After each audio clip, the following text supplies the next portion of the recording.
Assim como outros feriados religiosos, a Páscoa foi uma coisa que sempre me intrigou muito, porque eu sempre quis saber como é que algumas práticas religiosas que eu presenciava tinha sentido e da onde tinha vindo. Eu aposto que isso aconteceu com muita gente e aí também ainda deve acontecer. Então assim, hoje a gente vai falar sobre o que eu consegui achar sobre a origem pré-cristã e da onde foi que a origem cristã vai surgir, por que motivos, em que contexto e de que forma alguns símbolos chegaram até a gente e quem foi que espalhou esse negócio. Então, para começo de conversa, eu sou o Ed e esse é o canal Altas Teses. Vamos lá.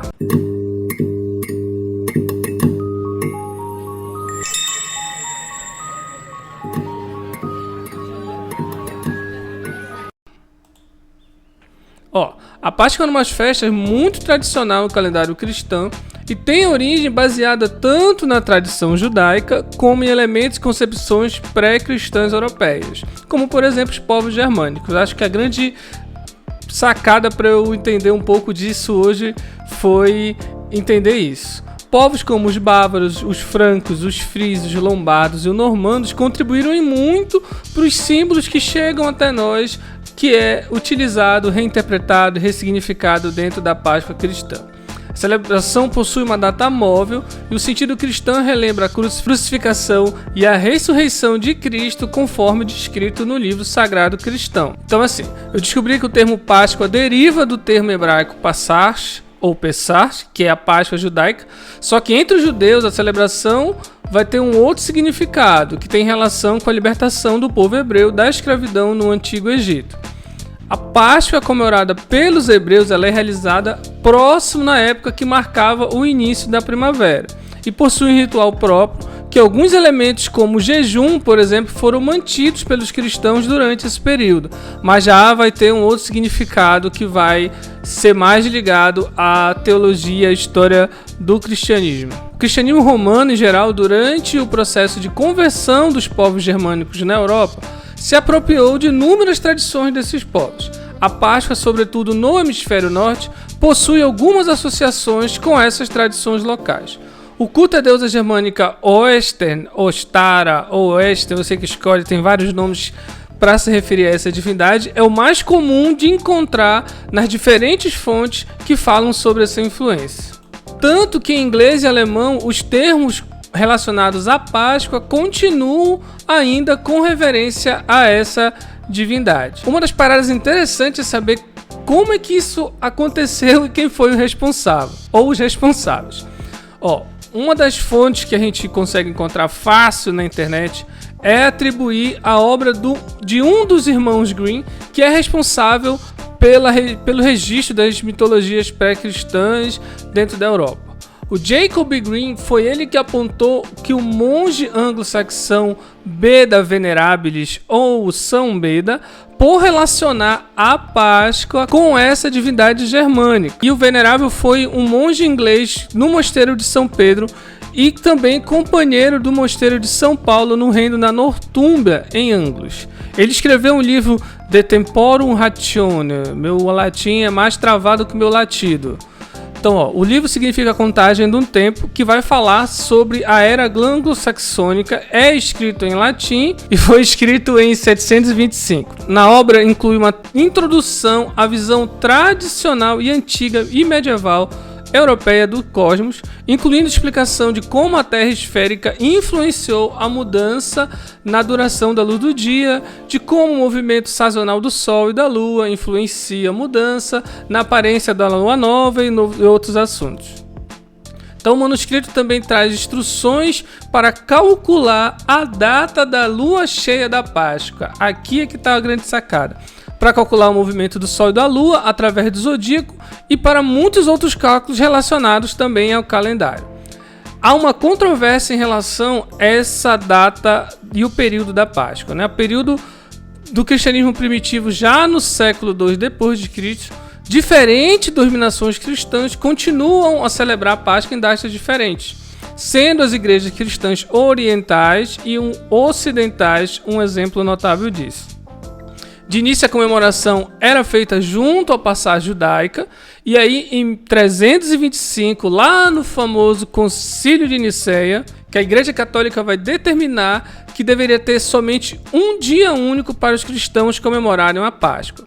Nesse concílio se determinou que todas as igrejas deveriam seguir uma regra única para a Páscoa, que deveria ser computada independentemente do calendário judaico. As festas que aconteciam entre os povos germânicos e celtas para a deusa da primavera ou relacionada à primavera era também relacionada com as festas cristãs que estava tentando ser estabelecida. A festa tradicional desses povos acabou ganhando sentido cristão, que é comum na ideia de colonização religiosa dentro da história da Igreja Católica, principalmente a romana. Se você se perguntou um dia qual relação entre o coelho e o ovo, já que o coelho não pôs ovo, eu já expliquei um vídeo aqui sobre essas mudanças de símbolo, questão de linguagem simbólica e símbolo religioso antes do canal ser reformulado, mas ele ainda está disponível e eu vou deixar aqui no card. Olha, o que eu encontrei? Encontrei assim: se acredita que os ovos e os coelhos eles eram vistos pelos povos da antiguidade como símbolo de fertilidade. Tem um cara chamado Alan Turing, não sei se assim se fala o nome dele, hein? Ele diz que os símbolos mais conhecidos desta época do ano eram o coelho e os ovos, que já foram uma criação da Igreja Protestante, segundo ele.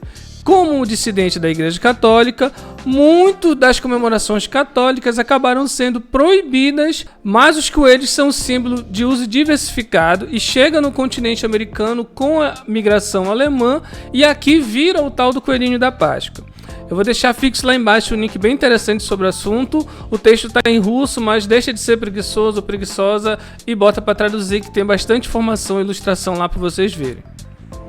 No texto, ele vai contar pra gente que a lebre e o coelho possuía concorrente também nessa entrega dos ovos, como a raposa, a cegônia, e de repente daí essa associação da cegônia chega pra gente relacionada aos recém-nascidos, à chegada de um ser vivo novo e um novo ciclo de vida. O galo também era utilizado em diferentes lugares nessa representação de quem traz o ovo de Páscoa e o ovo da primavera. Mas aí que a lebre, devido à presença nas cidades alemãs, ou nas antigas cidades, ou os espaços onde os povos germânicos têm os seus descendentes na Europa, acabou ficando mais conhecido por ser um animal muito mais presente nas cidades. De acordo com esse mesmo cara, os protestantes ficaram sem explicações para as crianças de por que as crianças católicas recebiam os ovos coloridos no café da manhã e eles não. Então a saída foi o quê? Pintar os ovos de galinhas cozido e esconder em lugares da casa, jardim, na horta, no pomar, e dizer que foi o coelho ou a lebre que apareceu. E aí vocês estão vendo diversas ilustrações fazendo essas associações. Mas o animal parece principalmente como símbolo de ligação com o período da primavera na região dos povos germânicos, com a deusa Ostara, que faz parte da mitologia local. O primeiro estudioso a fazer uma conexão entre essa divindade e as lebres foi um cara chamado Adolf Holzmann, no livro Mitologia Germânica de 1874. Ele especulou que a lebre pode ter sido um pássaro, porque põe ovos no folclore alemão. Daí então surgiram no imaginário a história de que a deusa Esther, Ostara, você escolhe, transformou um pássaro em uma lebre que põe ovos, enfim. E em gratidão a Ostara, a lebre leva os ovos para a divindade em homenagem ao seu dia. Já o folclorista Stephen Winnick, não sei se é assim, hein? Tô nem aí. Em 1900, ele descreveu a história como uma das mais antigas da mitologia germânica, apesar de ter menos de 20 anos. Então, no final do século XIX, se formula ou se registra essa ideia, e aí depois ela vai surgir como algo que tem uma tradição de longo período, né? Enfim, mas é mais ou menos esse percurso que ele aponta para essas heranças e essas práticas relacionadas à Páscoa ser difundida pelo Ocidente. A Páscoa é um dos feriados e celebrações que possui uma relação com mitos e rituais de mudança de ciclo natural, ou celebrações de ciclo, ou ainda algumas classificações que colocam como religiões de ciclo, que transposto para o hemisfério sul, através da colonização, lógico, fica somente uma referência religiosa católica e também mercadológica. perdendo um pouco esse sentido de passagem de ciclo, até porque a gente vai estar em estações diferentes, enquanto no norte se começa a primavera, no sul vai estar no outono pelo calendário. Bem, não mais é isso. Eu achei bem interessante essas associações que vão sendo feitas. O restante de todas as informações que eu cortei daqui, eu vou deixar para vocês lerem na referência, se vocês tiverem interesse, que eu acho que é bem interessante ver como é que é essa mudança e a ressignificação que vai sendo feita. E apesar de mudar o sentido e o significado e o uso, né, acaba que um pouco do sentido de renovação, de renascimento, ele ainda continua lá, só que ele vai ganhar um outro significado mais atrelado à história do cristianismo do que necessariamente a passagem do tempo como algo natural. Uma outra posição que eu sempre coloco aqui nas referências, fica fazendo direto, é falar a cultura pagã ou eram celebrações pagãs e depois viraram religiosas. Então eu tiro um pouco dessa mentalidade e digo que sim, eram celebrações religiosas que depois continuaram sendo religiosas, mas com outro significado por conta de todo o contexto histórico e mudanças culturais e que vão acontecer. Espero que vocês tenham gostado e é isso. Não esquece de, já sabe, não precisa nem ficar falando aqui. Falou, valeu.